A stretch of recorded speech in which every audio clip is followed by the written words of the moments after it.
കുറച്ച് നാളുകളായിട്ട് ഈ പാസ്റ്റർമാരെ കാണാനില്ല. കൊച്ചാണോ വേണ്ടിയത് പെൺകൊച്ചാണോ? ഞാൻ ചോദിച്ചു, ആൺകൊച്ചാണോ വേണ്ടിയത് പെൺകൊച്ചാണോ? നാളെയാ പ്രസവം, ഇനിയിപ്പോ പറയാനൊക്കോ? ഞാൻ പറഞ്ഞാലും എന്നാലും പറ, ഞാൻ ദൈവത്തിന്റെ ഒക്കെ പറയാം. അയ്യോ ഇത് പെൺകൊച്ചാന്ന് ഞങ്ങൾ അറിഞ്ഞു. ഞാൻ പറഞ്ഞു നിങ്ങൾക്ക് വേണ്ടിയത് ആൺകൊച്ചോ പെൺകൊച്ചോ? പറഞ്ഞ ആൺകൊച്ചാണെങ്കിൽ നല്ലതായിരുന്നു. ഞാൻ അവരുടെ മദാമയായിട്ട് തോളെ കൈവയ്ക്കാം. മദാമയായതുകൊണ്ട് തോളെ കൈവെക്കാം. ഇവിടെ എങ്ങനെയാണ് ചിലപ്പോൾ പാസ്റ്ററിനെ മറ്റേ ഗർഭിണിയെ പീഡിപ്പിച്ചു എന്ന് പറഞ്ഞുകൊണ്ട് നാളെ വാർത്തയാകുന്നുള്ള രീതിയിലാണ് പുള്ളി പറയുന്നത്. പക്ഷേ ഇവിടെ അങ്ങനെയൊന്നും സംഭവിക്കത്തൊന്നുമില്ല. ഇങ്ങനെ കൈവച്ചതൊന്നും ആരും പറയത്തൊന്നുമില്ല. നല്ലപോലെ പീഡിപ്പിക്കുന്ന സമയത്തും കൊച്ചു പിള്ളേരൊക്കെ ഇങ്ങനെ പല രീതിയിൽ മിസ്യൂസ് ചെയ്യുമ്പോഴൊക്കെയാണ് പാസ്റ്റർമാരുടെ മുല്ലാക്കന്മാരുടെ അച്ഛന്മാരുടെയൊക്കെ വാർത്തയാവുന്നത്. അല്ലാതെ മദാമ ആയതുകൊണ്ട് വലിയ നിർബന്ധം. മദാമയാണെങ്കിലും ആ രീതിക്ക് ഇടപെട്ടാൽ അവിടെ ഇതിലും വലിയ ശിക്ഷയൊക്കെ കിട്ടും. അതിനെടുത്തെടുത്ത് പറയുന്നത് ഞാൻ ഒരു മാത്രമേ ഉള്ളൂ. ഒരു ചെറിയൊരു ഇടയ്ക്കൂടെ ഒരു സാധനം, അത് മനസ്സിലാകുന്നുണ്ടോ? ഈ കഥ ഇങ്ങനെ വരുമ്പോഴേ നമ്മൾ കഥയാണല്ലോ പറയുന്നത്. കഥയാവുമ്പോൾ എങ്ങനെയാണ് പറയേണ്ടതെന്ന് അറിയാമല്ലോ, എല്ലാവർക്കും അറിയാമല്ലോ. എല്ലാവർക്കും അറിയാതെ എങ്ങനെയാണ്. അതിനിടയിൽ ഒരു സാധനം കയറ്റുന്നത് വെറുതെ ഒരു ആവശ്യമില്ലാത്തൊരു സംഭവം ആണോ? അപ്പോൾ കറക്റ്റായി. ഇനിയൊന്നും പേടിക്കാനില്ല, വിശ്വസിച്ചേ പറ്റത്തുള്ളൂ. എല്ലാം ശരിയാണ് പറഞ്ഞേക്കുന്ന കേട്ടില്ലേ. മദാമയാണ്, അവരുടെ ദേഹത്തോടാം, അവിടെ ഇടതുവശത്താണ്. വിശ്വസിപ്പിക്കാൻ ഇനി വേറെ എന്തിനും വേണോ? ഇതെല്ലാം ഓക്കെ അല്ലേ? അവരുടെ ഇടതുവശത്തൂടാണ് വണ്ടി പോകുന്നത്. പുള്ളി ഇപ്പം എന്ത് ചെയ്തു? ഇടത്ത് കൈ തോളയിട്ട് വെച്ചെന്ന് പറഞ്ഞിട്ട് വലത് കൈയാണല്ലോ എങ്ങനെ കാണുന്നത്. ഇതാണ് പുള്ളിയുടെ ഇടത്ത്. ഞാൻ ഒരു മാത്രമേ ഉള്ളൂ. അവര് ഇടതുവശത്താണ് അവിടുത്തെ വണ്ടി ഓടിക്കുന്നത്. ഞാൻ എൻ്റെ ഇടത്ത് കൈ അവിടെ തോളയിട്ട് വെച്ചിട്ട് പറഞ്ഞു, കർത്താവായ യേശുവിൻ്റെ നാമത്തിൽ ഈ പുഷ്പന്റെ ഭാര്യയുടെ വയറ്റിനകത്തുള്ള സ്ത്രീ കുഞ്ഞ ആണായിട്ട് മാറട്ടെ യേശുവിൻ്റെ നാമത്തിൽ. എൻ്റെ അമ്മേ, ഇതൊന്നുകൂടെ കേൾക്കാം. കാരണം എന്നാ അറിയോ, ഇത് ഇച്ചിരി കോംപ്ലിക്കേറ്റഡ് കേസാണ്. കഴിഞ്ഞ ദിവസം സീക്രട്ട് ഞാൻ ഇത് കുറച്ച് ടഫാന്ന് പറഞ്ഞ പോലെ ഒരുത്തിൻ്റെ ഭാര്യ ഒളിച്ചോടി എന്ന് പറഞ്ഞുകൊണ്ട് പരദൂഷണം പറയാൻ വന്നിരുന്നിട്ട് ആരാണ്ടൊക്കെ എടുക്കുക കലിക്കുന്നുണ്ടായിരുന്നു. സുനിത ദേവദാസ്, പിന്നെ വേറെ ഏതൊരു പയ്യൻ അവനാണ്ട് ചീത്തയൊക്കെ വിളിക്കുന്നുണ്ടായിരുന്നു. പ്രൈവസി അല്ല, അവരുടെ പ്രൈവറ്റ് ലൈഫിലേക്ക് കയറിയതിന് ഇടപെടുന്ന എന്ന് പറഞ്ഞാൽ ഇത് ഇച്ചിരി ടഫാണ്, റഫാണ്. അതുകൊണ്ട് ഒന്നുകൂടെ കേൾക്കണം. ഞാൻ ചോദിക്കേ, ആൺകൊച്ചാണോ വേണ്ടിയത് പെൺകൊച്ചാണോ? ആൺകൊച്ചാണോ വേണ്ടിയത് പെൺകൊച്ചാണോ എന്ന് ചോദിക്കാൻ കാരണം എന്നാ നിങ്ങൾക്ക് മനസ്സിലായോ? ഇത് അപ്പുറത്തിരിക്കുന്ന മദാമയാണ്, നോട്ട് ദ പോയിന്റ്. അതൊരു മദാമ അവിടുത്തെ കാർ ഇടത്തെ സൈഡിൽ UK എവിടെയോ ആണെന്നാണുള്ള രീതിയിലുള്ളത്. അപ്പോൾ അവരോട് ചോദിക്കുന്നത് എങ്ങനെയായിരിക്കും ഒരു മലയാളി പാസ്റ്റർ, നിങ്ങൾക്ക് എന്താ വേണ്ടത്, ആൺകൊച്ചാണോ പെൺകൊച്ചാണോ? വിശ്വസിച്ചേ പറ്റൂ. ഇനി വേണം ഒന്നുകൂടെ കേൾക്കാം. വേണോ?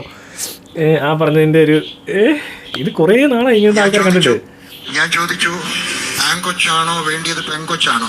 ആൺകൊച്ചാണോ വേണ്ടിയത് പെൺകൊച്ചാണോ? ഓക്കെ. നാളെയാ പ്രസവം. നാളെയാണ് പ്രസവം. അവര് നാളെയാ പ്രസവം കേട്ടോ. അതുകൊണ്ട് ഇനി പറഞ്ഞിട്ട് കാര്യമില്ലല്ലോ. ഇനിയിപ്പോ പറയാനൊക്കോ?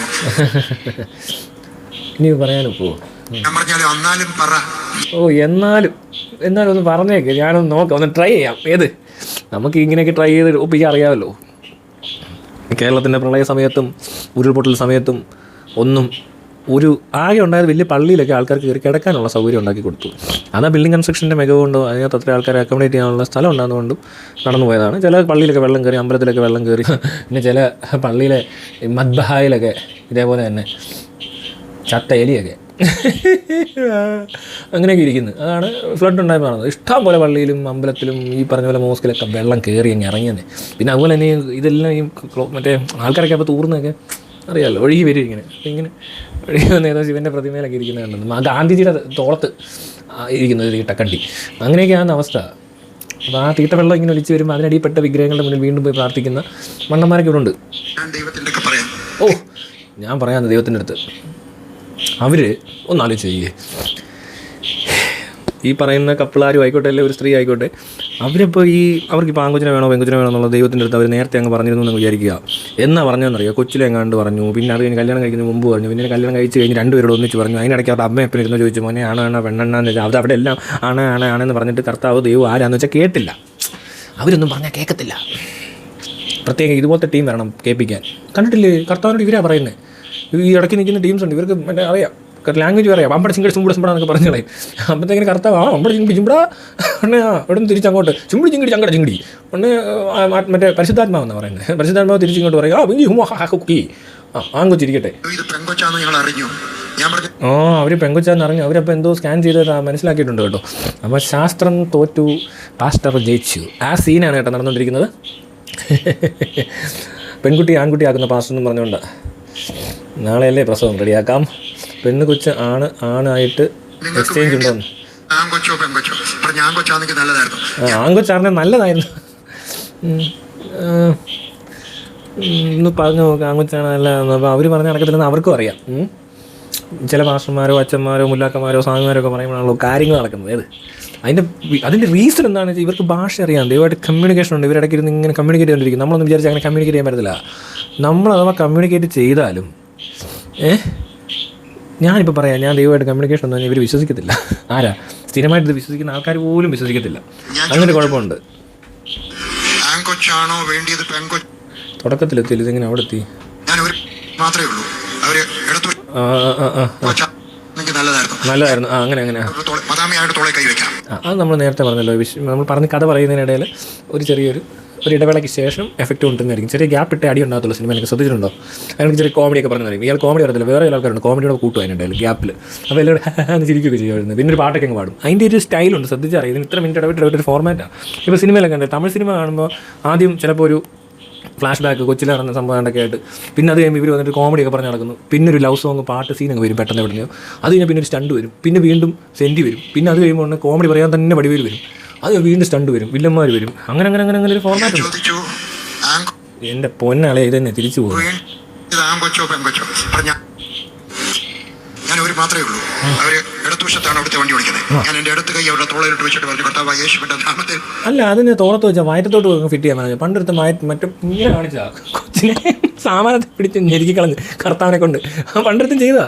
കൊച്ചിനുണ്ടാകുന്നില്ല, പിള്ളേരുണ്ടാകുന്നില്ല, ഇപ്പോൾ ഉണ്ടാക്കി തരാം. എന്നിട്ട് ഒരുത്തൻ്റെ സാധനത്തെ കയറി ഒറ്റത്തട്ട്. പക്ഷെ പെണ്ണുങ്ങളെ എങ്ങും തൊടുന്നില്ല, വയറ്റത്താണ് തൊടുന്നത്. അതെനിക്ക് മനസ്സിലാകുന്നില്ല, വയറ്റത്തല്ല നടക്കുന്നത്. ഈ പുഷ്പന്റെ ഭാര്യയുടെ പുഷ്പനോ? പുഷ്പനെ അറിയാമോ? അതിന് പുള്ളിയുടെ ഭാര്യ പാസ്റ്ററായിട്ട് എൻ്റെ ഇവിടെ UK യിലൊന്നുമല്ലോ. പുഷ്പൻ ഈ നാട്ടിലല്ല, വേറെ പുഷ്പൻ കാണുമല്ലോ അല്ലേ? ആ പുഷ്പനല്ല, നമുക്കറിയാവുന്ന പുഷ്പനല്ല.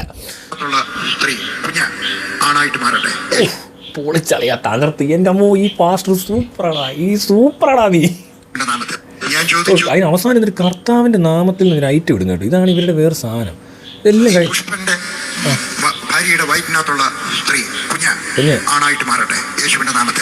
യേശുവിൻ്റെ നാമത്തിൽ നിന്ന് കമൻറ്റ് വായിച്ചാൽ കുറച്ച് രസിക്കാം.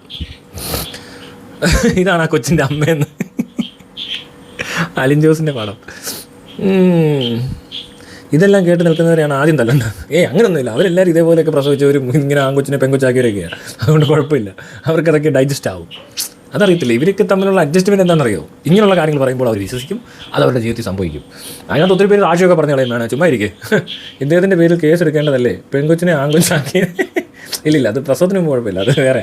ശരിയാണ്, ഇദ്ദേഹത്തിൻ്റെ ആഗ്രഹം വെച്ച് ജെൻഡർ മാറ്റി എടുക്കാൻ പറ്റും. കേസ് കൊടുത്ത് അയാളെ ജയിലിൽ അടയ്ക്കണം. അയ്യോ, അയാൾക്ക് വട്ടാ സുഹൃത്തേന്ന്. പോടാ ഊളെ, ലജ്ജയില്ലേ? എത്ര ജനങ്ങളെ പറ്റിക്കുന്നു, എന്നിട്ടും ജനം തിരിച്ചറിയുന്നില്ല, കഷ്ടം. അങ്ങനല്ല. അതായത് നിങ്ങൾക്ക് ചുമ്മാ നിങ്ങൾ പറയുന്ന നല്ല കാര്യങ്ങൾ. വിനു PR എന്ന് പറഞ്ഞ കമൻറ്റാണ്. ഒരിക്കലും അങ്ങനല്ല. ഇതൊക്കെ ചെയ്യാൻ പറ്റുന്ന ആൾക്കാരൊക്കെ ഉണ്ട്, മനസ്സിലായോ? കർത്താവിൻ്റെ നാമത്തിൽ നിന്ന് പറഞ്ഞപ്പോൾ നിങ്ങൾ ചിലപ്പോൾ അന്യമതസ്ഥനായതുകൊണ്ട് നിങ്ങൾക്ക് പറ്റാത്തതുകൊണ്ട് നിങ്ങൾ അവിടെ പോയി നോക്ക്, നിങ്ങൾ വിശ്വസിച്ച് പോകും. നിങ്ങൾക്കും ചിലപ്പോൾ പ്രസവിക്കാൻ പറ്റും. ആണാണെങ്കിലും പെണ്ണാണെങ്കിലും പ്രസവിപ്പിക്കുക, ആണുങ്ങളെയും പ്രസവിപ്പിക്കുക അവർ. അത് ചിലപ്പോൾ കൃപാസനത്തിൽ പോയി പത്രം പൊതിഞ്ഞ് കിടന്നാൽ മതി, ആണുങ്ങളും പ്രസവിക്കാൻ സാധ്യതയുണ്ട്. ഒന്ന് പോടാ ഊളെ, ദൈവത്തെ വിറ്റ് പൈസ ഉണ്ടാക്കുന്ന നിന്നെ ദൈവം ചട്ടവാറിനടിച്ച് പുറം പൊളിക്കുന്ന ആറിയും നല്ല ജോലിയും ചെയ്ത് ജീവിക്കണ ഊളയാണ്. അത് പറ്റത്തില്ല. അങ്ങനെ ഉണ്ടെങ്കിൽ പരിപാടിക്ക് വരുമോ? എടാ പരട്ടെ പാസ്റ്റർ, ഇതിലും നല്ലത് തെണ്ടി തിന്ന് ജീവിക്കുന്നതാണോ? ക്രിസ്ത്യാനികളെ താറടിച്ച് കാണിക്കുന്ന, ദൈവത്തെ വിറ്റ് തിന്ന് ജീവിക്കുന്ന നാറിന്നൊക്കെ. ബേബി അമ്പാട്ട് വർഗീസ് കലിപ്പാണ്, മുട്ടൻ കലിപ്പാണ് പുള്ളിക്ക് കേട്ടോ. പിന്നെ എന്ത് പറയും ഇവരൊക്കെ? അങ്ങനെയെല്ലാം പറയാമോ? ഇവൻ്റെ അമ്മ നല്ലൊരു മോളായിരുന്നു, ഇവൻ ഇങ്ങനെ ആയിപ്പോയതിന് ജോസ് എന്ന് പറഞ്ഞാണ് കമൻറ്റ്. എന്തിനാണ് വർഗീസെ നാട്ടുകാരെ തെറി കേൾക്കുന്നത്? 50 സ്ത്രീകളുമായി മാറ്റത്തിനായി താങ്കളുടെ അടുത്ത് വന്നാൽ തട്ടിപ്പ് പുറത്തു വരും. അയ്യേ, അതിൻ്റെ ഒന്നും ആവശ്യമില്ല. ഇത് തട്ടിപ്പ്, അത് പറയേണ്ട ആവശ്യമുണ്ടോ? കൊണ്ടുപോയി പരീക്ഷിക്കേണ്ട വല്ല ആവശ്യമുണ്ടോ? ഇതൊക്കെ ചുമ്മാ പറയുന്നതല്ലേ. ദൈവനാമം ദുഷിക്കപ്പെട്ട വാനുള്ള പരിപാടി. ഇയാളുടെ വാച്ചറല്ല ദൈവം. ദൈവം ആര് പറഞ്ഞു? അയ്യേ, ഇവർ പറയുന്ന പോലെയൊക്കെ ദൈവം ചെയ്യത്തുള്ളൂ. TG മോഹൻദാസ് വെടിവെക്കുന്നൊരു പടം നിന്നെയൊക്കെ എന്ന് പറഞ്ഞിട്ട് കാണത്തില്ലായിരിക്കും. എന്തിനാ പുഷ്പൻ്റെ ഭാര്യ ആക്കിയത്? ജോസഫിൻ്റെ ഭാര്യ ആക്കിക്കൂടായിരുന്നോ? താനൊക്കെ ഈ നൂറ്റാണ്ടിൽ തന്നെയാണോ ജീവിക്കുന്നത്? ഒന്ന് സത്യം പറഞ്ഞ് തുലയ്ക്കടാ. അത് കൊള്ളാം കേട്ടോ ചോദ്യം. പുഷ്പൻ്റെ ഭാര്യ ആക്കിയാണ് ജോസഫിൻ്റെ ഭാര്യ ആക്കിയപ്പോൾ ഒരേ ശരിയാണല്ലോ അല്ലേ? പുഷ്പൻ അയാൾ അത് പറയേണ്ട കാര്യമില്ല. മാത്രമല്ല, ഈ ചർച്ചിലോട്ടൊക്കെ വന്നു കഴിഞ്ഞാൽ ഈ പുഷ്പൻ എന്നുള്ള മാറ്റിയിട്ട് ഫിലിപ്പോസ് എന്നൊക്കെ ആക്കും. ഫിലിപ്പോച്ചൻ, പുഷ്പൻ. എനിക്ക് ജഗന്നാഥൻ എന്ന് പറഞ്ഞ ഒരാളെ ജോനാഥനാക്കിയത് എനിക്കറിയാം, കുവൈറ്റിൽ വെച്ചിട്ട്. സജി ജഗന്നാഥൻ എന്നുള്ള പേര് സജി ജോനാഥൻ. ഒരു പാസ്പോർട്ട് പ്രാർത്ഥിക്കാൻ പോയതാണ്. അപ്പോഴേ പേര് മാറ്റി. പാസ്പോർട്ടിലൊന്നും മാറ്റാൻ പറ്റത്തില്ല. അതുകൊണ്ട് തൽക്കാലം പള്ളി വരെ മാത്രം ജോനാഥ എന്ന് വിളിക്കുമ്പോൾ എന്നാ പാസ്റ്ററെ റേസ്റ്റലോട് കുണ്ണകളുടെ കൂട്ടമണിയാണല്ലോ നാഥാന്ന്.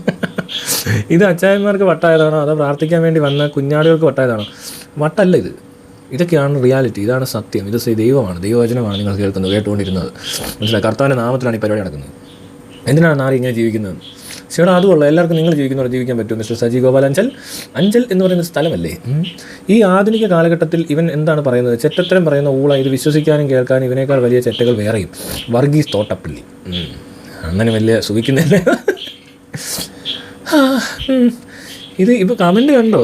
ഇവൻ്റെ അമ്മയുടെ സാധനം മാറ്റി ഭാഗ്യം. എന്തുവാടോ ഇങ്ങനെ? എന്തൊരു മനുഷ്യരല്ലേ? എല്ലാ ഉടായ്പകാരും ആൺകൊച്ചുണ്ടാകാൻ നടക്കുകയാണ്. എന്നിട്ട് വളർന്നു കഴിയുമ്പോൾ പെണ്ണില്ലേ എന്നും കരച്ചിലിടാവേ ദൈവം തരുന്നത് വാങ്ങാൻ പഠിക്കും. പിന്നെ ഒരു വിശ്വാസിയുടെ രോദനം. ഓണാ മോനെ ഉളുപ്പ് അല്പമെങ്കിലും മോനെ ഡാഷ് മോനെ വയറ്റിലാണെന്നോ അതേ മറ്റേതിലാ. ഇതൊക്കെ കേൾക്കുന്ന മുമ്പിലിരിക്കുന്ന പാഴുകൾ. SS ആമയും മയിലേ ഒന്ന് പോടാ പരട്ടക്കിളവാന്നായിരിക്കും. ഇയാൾ കള്ളത്തിന് മാത്രമേ വായിൽ നിന്ന് വരുള്ളൂ. സാം ചെറിയാൻ ഇയാൾക്ക് നേരത്തെ അറിയാം. ഈ പാസ്റ്റിൻ്റെ സ്ഥിരം പരിപാടിയാണെന്നാണ് പറയുന്നത്. ആ കൊച്ചല്ലേ ലോകത്തിലെ ആദ്യ ട്രാൻസ്ജെൻഡർ. അയ്യോ അങ്ങനെയൊക്കെ പറയേണ്ട കാര്യമില്ല. ആനന്ദവും പ്രസവത്തിന് മുമ്പ് കുട്ടിയുടെ ലിംഗപ്രവചനം കുറ്റകരമായതാണ്. അൾട്രാസൗണ്ട് വെളിപ്പെടുത്താൻ പാടില്ലെന്നാണ് നിയമം. അതൊന്നും അങ്ങനെ കഥയിൽ ചോദ്യമില്ല. ലളിത നമ്പ്യാർ കമൻറ്റ് ഇട്ട ആളുടെ ഞാൻ അത് കൂടുതൽ വായിക്കുന്നില്ല. കാരണം കഥയിൽ ചോദ്യമില്ല. നിങ്ങളിപ്പോൾ സിനിമയെ കാണുമ്പോൾ പലതും കാണാറുണ്ട്. പിന്നെ ദൈവം എങ്ങനെയാണ് പ്രവർത്തിക്കുന്നതെന്ന് എല്ലാവരും ഏത് ദൈവമാണേലും ഭയങ്കര അത്ഭുതമാണ്. അതുകൊണ്ട് അതൊന്നും പറയണ്ട. കങ്കാരു ആകാഞ്ഞത് ഭാഗ്യം. മിടുക്കം പോടാ പുളുവൻ പൂളെ. എൻ്റെ പൊന്ന് ദൈവത്തിൻ്റെ പേരിൽ സുപ്രീം കോടതിയിൽ ഒരു കേസ് കൊടുക്കേണ്ടി വരുമെന്ന് തോന്നുന്നു. പെണ്ണായിട്ട് ജനിച്ച് വളരാനുള്ള ആ കുഞ്ഞിൻ്റെ അവകാശത്തെ നിഷ്കരണം ചവിട്ടി മെതിച്ചതിന് ജെയിംസ് P.O. ആനയാക്കാത്തത് ഭാഗ്യം. കൊച്ചിനെ ആന വേണമെന്നൊന്നും അവർ പറയത്തില്ല. അതുകൊണ്ട് പേടിക്കണ്ട. അയ്യോ കുട്ടികളില്ലാത്തവർക്ക് കുട്ടികളുണ്ടാക്കി കൊടുക്കുന്നുണ്ടല്ലോ. ആ പട്ടിന്ന് പുഷ്പൻ. യേശു ഈ പണിക്കും പോകുന്നുണ്ടോ? യേശുവിന് ഒരുപാട് പണി ഇവർ കൊടുക്കാറുണ്ട്. യേശുവിൻ്റെ പണി ഭയങ്കര പണിയാണ്. അത് പറഞ്ഞപ്പോൾ ഞാൻ ഓർത്തത് ഇത് ശരിക്കും യേശുവിന് ഒരുപാട് പണി. പാസ്റ്റർമാർ അച്ഛന്മാർ എല്ലാവരും യേശുവിനെ കൊണ്ടങ്ങ് പണിയെടുപ്പിക്കുക. പിന്നെ ഈ കന്യാസ്ത്രീകൾ എന്നൊക്കെ പറഞ്ഞ് അവരാണെങ്കിൽ മണവാട്ടിയായിട്ട് അങ്ങ് ചെല്ലുന്ന കയറുക. ഇവിടെ നിന്ന് മനസ്സിലായില്ലേ? യേശുവിന് വേണ്ടിയിട്ട് ഇവിടെ ത്യജിച്ച് ജീവിക്കുന്ന കുറേ ആൾക്കാരുണ്ട്. ചിലരെ കണ്ടിട്ടില്ലേ? അപ്പോൾ അങ്ങനെ ഇവർ ശരിക്കും പണിയെടുപ്പിക്കുന്നു യേശുവിനെ കൊണ്ട്. യേശു അങ്ങനെ ചുമ്മാ ഇരിക്കുന്ന ടീമൊന്നുമല്ല. യേശുവിനെ കൊണ്ട് എന്തെല്ലാം ആശുപത്രി പണിയിക്കുന്നുണ്ട്, സ്കൂൾ പണിയിക്കുന്നുണ്ട്. അപ്പോൾ വേറെ എന്തൊക്കെ ചെയ്യുന്നത്? എന്തെല്ലാം തുണി അലക്കുന്നത്? ഗ്യാസ് സിലിണ്ടർ വരെ നടിപ്പിച്ചൊരു പാസ്റ്റർ പിന്നെയാണോ? എത്ര പേരെ സൗഖ്യപ്പെടുത്തണം? യേശു ഇങ്ങനെ നടക്കുക. മെഡിക്കൽ കോളേജിലൊന്നും പോകാൻ സമയമില്ല യേശുവിന്. അല്ലെങ്കിൽ ക്യാൻസർ സെൻ്ററൊന്നും യേശുവിന് വിസിറ്റ് ചെയ്യാൻ പറ്റില്ല. കാരണം പാസ്റ്റർമാർ ഇങ്ങനെ വിളിച്ച് കൊണ്ടുപോയിക്കൊണ്ടിരിക്കുന്നുണ്ട്. യേശുവിന് മറ്റു സ്ഥലങ്ങളിൽ പോകാൻ സ്ഥലം സൗകര്യം വെക്കാറില്ല. അതുകൊണ്ട് ഇവിടെ വെള്ളപ്പൊക്കത്തിലൊക്കെ ആൾക്കാർ മരിക്കുക, ഉൾപ്പൊട്ടലിൽ ആൾക്കാർ മരിക്കുക. ആ സമയത്തൊക്കെ പാസ്റ്റർമാർ ഇവിടെ ഇങ്ങനെ ആ കുഞ്ഞിനെ പെങ്കൊച്ചാക്കിക്കൊണ്ടിരിക്കുന്നു, ഗ്യാസ് വെച്ച് നിറച്ചുകൊണ്ടിരിക്കുന്നു. അതുകൊണ്ടേ യേശുവിന് ടൈം കിട്ടാറില്ല. സീരിയസ് ആയിട്ടുള്ള ഇഷ്യൂസ് ഒന്നും യേശു അറിയുന്നില്ല. യേശുവിന് വിടുന്നില്ല. യേശുവിനാണ് ഇവരോട് പോകാതിരിക്കാൻ പറ്റത്തില്ല. കാരണം യേശു തന്നെ നിലനിൽക്കുന്ന ഇവരുള്ളതുകൊണ്ടാണ്. യേശുവിന് കഞ്ഞി കുടിക്കണമെന്നുണ്ടെങ്കിൽ ഇവർ പിരിവെടുക്കുന്ന കാശ് വേണം. 10% എന്നൊക്കെ പറഞ്ഞ് മേടിക്കാറുണ്ട്, വഞ്ചിക്കാതിടാറുണ്ട്. യേശുവിൻ്റെ കുടുംബം പുലർത്തിക്കൊണ്ട് പോകാനും സ്വർഗ്ഗം പോലത്തെ സെറ്റപ്പ് മാനേജ് ചെയ്യാനൊക്കെ ഒരുപാട് ചിലവുണ്ട്. അപ്പോൾ അതുകൊണ്ട് യേശു ഇവരെ ഏൽപ്പിച്ചേക്കുവായി പണി. മനസ്സിലാവുന്നുണ്ടോ? അപ്പോൾ യേശുവിന് ഇവരെ വിട്ടു പോകാനൊന്നും പറ്റത്തില്ല. നിങ്ങളൊരു കോൺട്രാക്ട് അങ്ങനെ ഉണ്ടാക്കി കഴിഞ്ഞാൽ നിങ്ങൾക്ക് മനസ്സിലാവും. ഇത് ബുദ്ധിമുട്ടുള്ളൊരു പണിയാണ്. യേശുവിൻ്റെ ടാസ്ക് എന്ന് പറഞ്ഞാൽ ചെറിയ ടാസ്കല്ല. അതുകൊണ്ട് ഇവിടെ മറ്റ് പല പരിപാടികളിൽ യേശുവിനെ ശ്രദ്ധിക്കാൻ പറ്റാതെ തോന്നുന്നു. ഇപ്പോൾ ട്രംപിൻ്റെ ഒക്കെ വിഷയം, ട്രംപ് ഇറാനിൽ മുമ്പിട്ടുകൊണ്ടിരിക്കുന്നു, ഇസ്രായേൽ ഗാസ ഇങ്ങനെയുള്ള പ്രശ്നങ്ങളൊക്കെ നടക്കുമ്പോഴൊന്നും യേശുവിനെ അവിടെ എത്താൻ യേശുവിനെ അമേരിക്കയിലും കുറേ യൂസ് ചെയ്യുന്നുണ്ട് ഇവർ. ഒരു സെക്കൻഡ് യേശുവിനെ വെറുതെ ഇരിക്കാൻ പറ്റും. ഈ ലോകത്തുള്ള എന്തോരം പാസ്മാർ ആഫ്രിക്കയിലുള്ള സീൻ കണ്ടോ? നിങ്ങൾ പറയത്തില്ല യേശുവിനെ പറ്റി ഒന്നും അറിയോ? യേശു ഏറ്റവും കഷ്ടപ്പെടുന്ന ദൈവമാണ്. 21-ാം നൂറ്റാണ്ട് കഷ്ടമാണ്. ഇവൻ്റെയൊക്കെ ഉപദേശം കേൾക്കുന്ന മണ്ടന്മാർക്ക് നല്ല നമസ്കാരമാണ്. നല്ല നമസ്കാരം. രാജേഷ് തൊടുപുഴ കോൺഗ്രസ്സുകാരനാണല്ലോ. പോടാ മയിലേത്, പോടാ പുയി മോനെ തെണ്ടി. ഇവനെയൊക്കെ ദൈവത്തെ വിറ്റ് കോടീശ്വരനായവനല്ലേ? ഇതിലും വലിയ നാറികളുണ്ട്. പോടാ കിളവാ വെടി പറയാതെ. ഈ ചാറ്റത്തിന് എന്നാ തെറിയ വിളിക്കുന്ന ആൾക്കാർ എന്തിനെങ്കിലും തെറി വിളിക്കുന്നത്? നിങ്ങൾക്ക് ഇതിനകത്ത് വിശ്വസിച്ചാൽ കഞ്ചാവാണെന്ന് തോന്നുന്നു. ഇത് ചെറുത്. ഇതൊക്കെ എന്ത്? ഒരു സ്ത്രീയുടെ ഗർഭകാലം 4 വർഷം വരെ നീട്ടിക്കൊടുക്കാൻ ഞങ്ങൾക്ക് കഴിയും. നൗഷാദ് അവിടുത്തെ വേറെ സെറ്റപ്പ് ഉണ്ടെന്നാണ് നൗഷാദ് പറയുന്നത്. ഏത് അവിടെ മറ്റടുത്ത് വേറെ ടീമുണ്ടല്ലോ, പുസ്തകം കൊണ്ട് ഇറങ്ങിക്കുന്നത് പഠിച്ചിട്ട് വിമർശിക്കും സുഹൃത്തെ. അസ്സലാം വലൈക്കും. വാലിക്കും സലാം. ഈ ടീമിൻ്റെ കൊണ്ട് ഒരുപാട് പരിപാടി ഉണ്ട് കേട്ടോ. ഇതുപോലത്തെ അത്ഭുതങ്ങളുടെ മുടിയും താടിയും നഖമൊക്കെ ആയിട്ട് നടക്കുന്ന ടീംസ് അവർ. അയ്യോ അങ്ങനെ കുറേ എണ്ണമുണ്ട്. എല്ലാവരും കോമഡി ആയിമാർ എല്ലാവരും കേട്ടോ. ഈ പ്രത്യേകിച്ച് പാസ്റ്റർ യേശു മാത്രമല്ല, യേശു എവിടെയാണെങ്കിലും ഇപ്പോൾ കാത്തലിക്കിലാണെങ്കിലും ഓർത്തഡോക്സോ മാർത്തോമയോ മറ്റേ മുസ്ലിംസിനാണെങ്കിലുള്ള ഏതൊക്കെയോ ജാതികളോ ഏതൊക്കെ ഉണ്ട്, സുന്നി ഷിയ മറ്റേ ജമാഅത്തി അങ്ങനെയൊക്കെ ഏതൊക്കെ ഉണ്ട് ഇതിനകത്തൊക്കെ. അതുപോലെ ഹിന്ദുസിൻ്റെ അറിയാമല്ലോ ഒരുപാട് കാസ്റ്റ്. ഇതെല്ലാം മാനേജ് ചെയ്യാൻ പല പല ആളുകളാണ് അവിടെ. എല്ലാം ഉണ്ട് ഇത്തിരി പരിപാടി. മദാമ്മയുടെ ഭർത്താവിൻ്റെ പേര് പുഷ്പൻ. കള്ള നായിൻ്റെ മോൻ. ഇല്ലില്ല, അങ്ങനെ സംഭവിക്കും. പുഷ്പനെയൊക്കെ പതാമ കെട്ടിയിട്ടുണ്ടെന്ന് അവിടെ. ഒന്നെങ്കിൽ അത് വർക്കലയിലോ അല്ലെ ഫോട്ടോ വെച്ചിലോ ഉള്ള ആളായിരിക്കും ഈ പുഷ്പൻ. അപ്പോൾ പുഷ്പൻ അവിടെ വന്നപ്പോൾ എന്താണ്, ബീച്ച് കോവളത്തുള്ളവരൊക്കെ ഒരുപാട് കല്യാണം കഴിക്കുന്നുണ്ട്. മദാമാർ വന്ന് കെട്ടാറുണ്ട്, സായിപ്പന്മാർ വന്ന് കെട്ടാറുണ്ട്. അങ്ങനെ പറയരുത്. ചിലപ്പോൾ ഗോവയിൽ പോയ അതിന് പുഷ്പനായിരിക്കും. പുഷ്പനെ അറിയാമോ? ഇല്ല, ഞങ്ങൾക്കറിയില്ല ഈ പുഷ്പനെ. ഇത് ആ പുഷ്പനല്ലേ, അങ്ങനെ പുഷ്പൻ ഇങ്ങനല്ല. ഓണാ മൈരെന്നൊക്കെ പറയും. പണ്ട് ഇതുപോലെ ഒരാൾ ഇങ്ങനെ പ്രവചിക്കുമായിരുന്നു. ആൺകുട്ടി എന്ന് പറയും, എന്നിട്ട് ഡയറിയിൽ പെൺകുട്ടി എന്ന് എഴുതും. ആൺകുട്ടിയാണെങ്കിൽ ആരും ചോദിക്കാൻ വരില്ല, പെൺകുട്ടിയാണെങ്കിൽ ഇയാൾ ഒത്തിരി തർക്കം നടത്തും, അവസാനം ഡയറി എടുത്ത് കാണിക്കും. പെൺകുട്ടി എങ്ങനെയുണ്ട്? അത് കൊള്ളാം, നല്ല ഐഡിയ, സൂപ്പർ പരിപാടിയാണല്ലോ അത്. കൊള്ളാം. ഇവനൊരു പനി വന്നാൽ അപ്പോൾ ഓടും ഡോക്ടറെ കാണിക്കാം. അതുറപ്പല്ല, ഇയാളൊക്കെ എന്തൊരു മരുന്ന് കഴിച്ചായിരിക്കും. എന്തിനാ ഈ മൈക്ക്, വീഡിയോ സെറ്റപ്പ് എല്ലാം എന്താ? അതിനെപ്പറ്റി നമ്മൾ പറഞ്ഞ ആൾക്കാർ വിട്ട കേസൊക്കെ. ഇവരോടൊന്നും പറഞ്ഞിട്ട് കാര്യമില്ലല്ലോ. ഇവരിപ്പോൾ ഇതൊക്കെ പറഞ്ഞുകൊണ്ടിരിക്കുക. സ്കാൻ ചെയ്ത് കൊച്ചെന്ന് അറിഞ്ഞെന്നൊക്കെ അപ്പുറത്തിരിക്കുന്ന ആൾ പറയുന്നത്. കാറേതാ യാത്ര ചെയ്യുന്നത്, അത് UK ഫ്ലൈറ്റ് കയറി ചെന്നിട്ട് ഈ പരിപാടി ഒപ്പിക്കുന്നത്. ഒന്ന് ഓർത്ത് നോക്കി. അതല്ലേ ഞാൻ പറഞ്ഞത്, ശാസ്ത്രം തോറ്റു, പാസ്റ്റർ ജയിച്ചുകൊണ്ടേയിരിക്കുന്നു. ശാസ്ത്രം തോക്കും എപ്പോഴും, പാസ്റ്റർ മാത്രമേ ജയിക്കത്തുള്ളൂ. യേശു കേട്ടോ. വല്ല പണിയെടുത്തും ജീവിക്കണം, നാട്ടുകാരെ പറ്റിക്കാതെ. കഷ്ടം. പ്രാർത്ഥന കാരണം ബിന്ദു ബിജു അതൊക്കെ പൊട്ടത്തില്ല. ഇയാൾ ദൈവത്തിൻ്റെ ആരായിട്ട് അവരോ അളിയനോ അമ്മാച്ചനോ?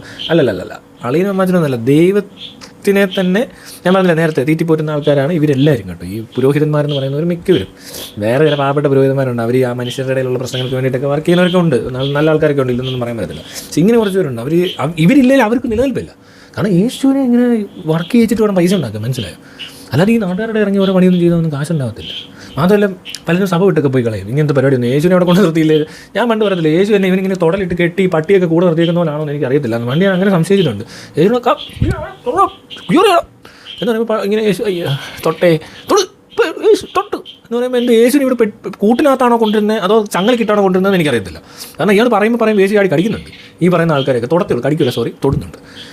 എന്തൊക്കെ പ്രഹസനങ്ങളാണ് കാണേണ്ടതെന്നറിയോ?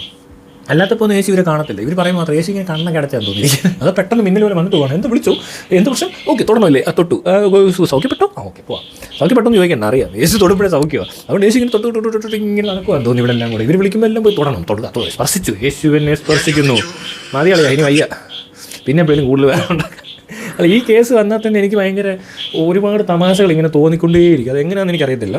ഇമാതിരി പരിപാടി ഉണ്ടാവുണ്ടല്ലോ, ഈ തട്ടിപ്പ് കണ്ടാൽ ഇടപെടാതിരിക്കാൻ പറ്റുമെണ്ണ എന്ന് പറയുന്ന പോലെ. ഇത് ഏത് തട്ടിപ്പാണെങ്കിലും ഒരുപാട് കോമഡിയാണ്, മനസ്സിലായില്ലേ? ഇത് എങ്ങനെ വന്നാൽ പോലും ആൾക്കാർക്ക് മനസ്സിലാവുന്നില്ല. കൃപാസനൊക്കെ പണ്ട് ട്രോളി മടുത്ത്.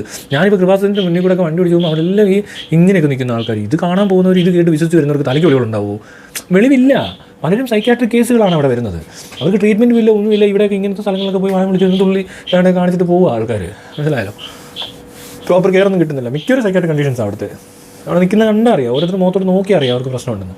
അല്ലേ നിങ്ങൾ നോക്ക്, ഞാൻ വേണേൽ പിടിച്ചോണ്ട് വരാം. ഓരോരുത്തർക്കും അവർക്ക് അറ്റൻഷൻ ഉണ്ടോ എന്ന് എനിക്കറിയത്തില്ല. മെഡിസിനിലോ അല്ല അങ്ങനെ വല്ല നിൽക്കുന്ന സമയത്താണ് ഇവർ ഇതിനൊക്കെ പോകുന്നതെന്ന് അറിയത്തില്ല. ഒന്നാമത്തെ കാര്യം, ഇവിടെ പോയാൽ മറ്റേ കള്ള് കഞ്ചാവൊന്നും കിട്ടത്തില്ല. വേറെ എവിടെ ചെന്നാലും ഇവർ ചിലപ്പോൾ വീണ്ടും പഴയ അവസ്ഥയിലൂടെ പോകുന്നതുകൊണ്ടായിരിക്കാം ചിലപ്പോൾ ഇങ്ങനത്തെ കൃപാസനവും പാസ്റ്റർമാരുടെ അടുത്തൊക്കെ എത്തിപ്പെടുന്നതെന്ന് തോന്നുന്നു. വേറെ എങ്ങും പോയാൽ വേറെ അവസ്ഥകളാണല്ലോ. അപ്പോൾ അതുകൊണ്ട് ഇവിടെ ഇതൊന്നും കിട്ടാത്തതുകൊണ്ട് ധൈര്യമായിട്ട് അങ്ങ് പോകുന്നതായിരിക്കും ചിലപ്പോൾ. അതും പറയാൻ പറ്റത്തില്ല കേട്ടോ. എന്താണേലും ഇത് ഇച്ചിരി കടുത്ത പരിപാടിയാണ്. പക്ഷെ ഇവിടെ വരുന്നില്ലേ, അവർക്ക് ഇതാ വേണ്ടേ.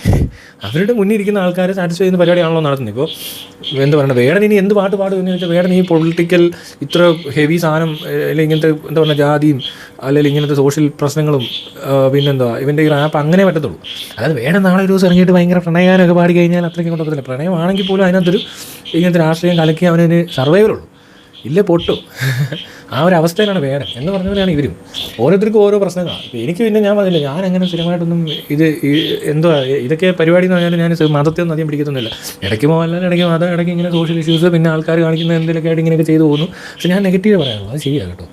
ആരെയും അങ്ങനെ പോസിറ്റീവ് പറഞ്ഞുണ്ടാക്കേണ്ട ആവശ്യമില്ലല്ലോ. പോസിറ്റീവ് അതാണ് നടന്നോട്ടെ, അവരൊന്നും പറയണ്ട, അവർ തന്നെ ചെയ്തോളൂ. അതൊക്കെ ഇവന്മാരെ പിടിക്കണ്ടേ, കള്ളന്മാരെ പിടിച്ചാൽ പോരെ. നല്ലവരെ എന്തിനാ പിന്നെ എന്ത് പറയാൻ, അവരെ ചെയ്തോളും. നമ്മളെല്ലാം കൂടെ ചെന്നിട്ട് ചെയ്യുന്ന അയാൾ ഓർക്കത്തില്ലേ നമുക്ക് എന്താണ് ഉദ്ദേശമുണ്ടോ, അതിൻ്റെ ആവശ്യമില്ല. പക്ഷേ ഇവന്മാരെ വിടാൻ പാടില്ല. ഇതുപോലത്തെ ഐറ്റങ്ങളെ കണ്ടാൽ അപ്പോഴേ പറഞ്ഞേക്കണം.